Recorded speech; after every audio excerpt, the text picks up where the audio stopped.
Salut à toutes et à tous, j'espère, et c'est le Rock Melias, j'espère que vous allez bien, moi en tout cas ça va impec. Voilà, aujourd'hui on se retrouve donc pour une nouvelle vidéo. Dans cette vidéo, c'est un débrief du Real contre Elche.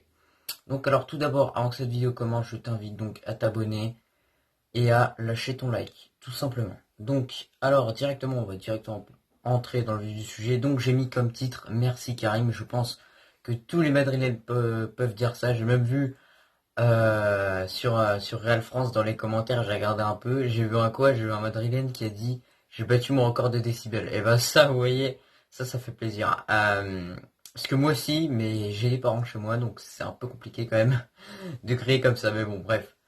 Du coup, alors, le résumé du match, ça fait que le Real joue la baballe un peu, marque pas, tente pas, peu d'occasions, match très fermé en première mi-temps, 0-0, tranquille, on se disait qu'on allait marquer un petit but, c'est hop, allez, un petit deuxième, c'est bon, en deuxième mi-temps, voilà, tranquille. Mais non, en début de deuxième période, je crois, hein, but de Elche, voilà, sur un corner, où Casemiro tombe pour rien d'ailleurs. Allez voir en description mon compte fan de Casemiro, je compte sur vous pour que vous l'ajoutiez à fond. Voilà, ainsi que les Discord et tout ça. Bref, c'est pas le sujet de la vidéo. Euh, voilà, donc Casemiro qui tombe pour rien. Ramos sort, tout ça, voilà, voilà. Je reviendrai après sur la performance de Sergio Ramos. Ensuite, le Real pousse, Benzema marque un but de la tête et ensuite il nous marque un deuxième but qui est venu d'ailleurs, hein. Benzema s'est transformé en Lewandowski, plus Suarez, plus Harry Kane, plus Aubameyang. Je sais pas ce qu'il nous a fait, mais il nous a fait une frappe incroyable. Mais incroyable cette frappe du gauche, parce que c'est d'un coup, bam, frappe du gauche et ça rentre. Franchement, c'est incroyable. Merci Karim, quoi. Si tu regardes cette vidéo, je sais que tu regardes pas, mais merci en tout cas à toi. T'es formidable, quoi. C'est incroyable. Bref, on va revenir sur quelques autres performances qui sont celles par exemple d'Isco qui montre toujours le même visage. Donc voilà, hein. Isco en fait c'est bien, tu sais faire des passes, voilà, tu fais des passes, mais ça percute pas. Ça manque de vitesse, c'est trop lent. Au Real, ce qu'on demande réellement, c'est des joueurs qui font des passes, bam, hop, ça redouble. On va par là, ça marche pas de ce côté, on va de l'autre côté, hop, bam. Je prends la balle, je tire, je marque, peut-être. Voilà, Isco il fait pas ça, c'est beaucoup trop lent. On va revenir également sur la performance de Vinicius qui s'est battu. Vinicius qui s'est battu durant ce match, hein. Je sais pas si vous avez vu en tout cas, mais il faisait que d'aller presser le porteur de balle tout le temps. Il faisait que ça pendant tout le match. Donc franchement, GG à toi. Mais Vinicius, il va falloir peut-être qu'il tire plus. Puisqu'il tire pas assez, comment vous voulez qu'il marque s'il tire pas en fait? À part s'il marque des PES. Ensuite, il y a également la bonne performance de Nacho qui franchement est un gars qui me fait éclater des fous rires, hein. Je vous assure, quand il accélère à je sais pas combien de kilomètres à l'heure devant il fonce le gars, il se pose pas de questions. Et ça j'aime bien. Franchement, Nacho c'est un superbe joueur, hein. Superbe joueur. La performance de Sergio Ramos, n'hésitez pas aussi à aller ajouter mon compte fan de Ramos qui sera en description.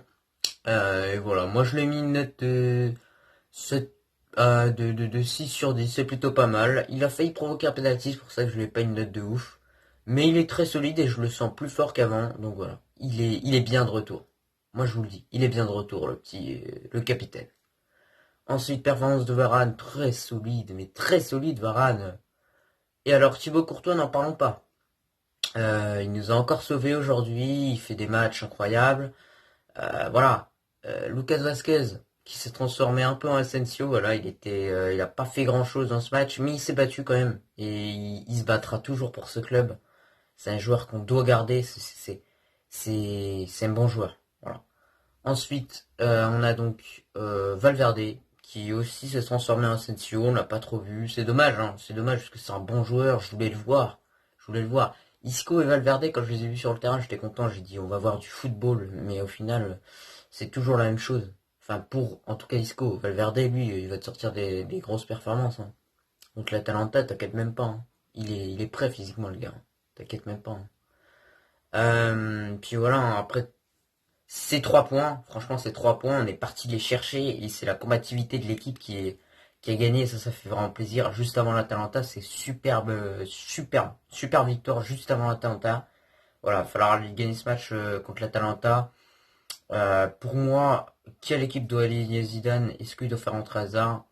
Est-ce qu'il doit mettre Hazard? Je sais pas. Parce que d'ailleurs, on va revenir sur l'entrée de Hazard qui a apporté rien.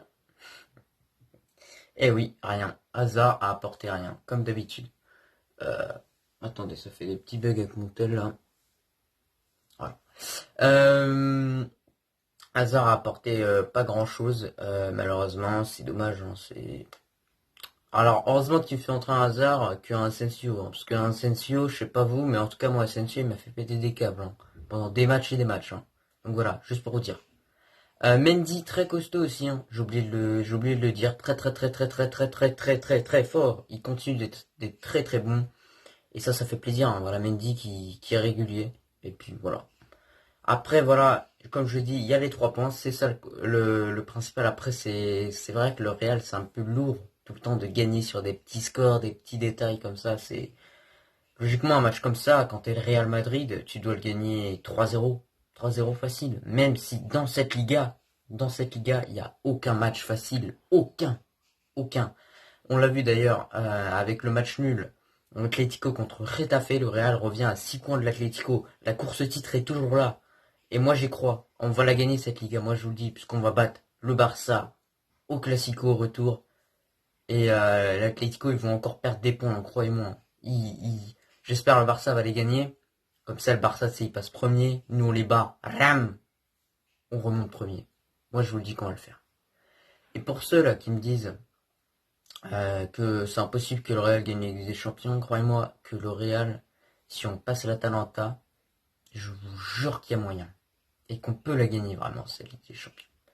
Puisque, rappelez-vous, hein, le Real, j'ai l'impression cette saison qu'on a joué peut-être 2 matchs avec tout l'effectif, hein, à 100%. On n'a joué aucun match, je crois, avec l'effectif à 100%. Pas à 70, 100%. Aucun. Donc voilà.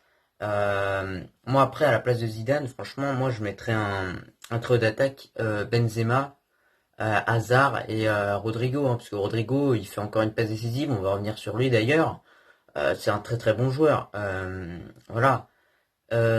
Aussi Zidane, c'est très très bien ce qu'il a fait de laisser Kroos et Modric sur le banc pour les laisser un peu se reposer. Malheureusement, ils ont dû quand même assister au match et sans eux, on n'aurait pas gagné puisqu'encore une fois, c'est Kroos qui fait tout.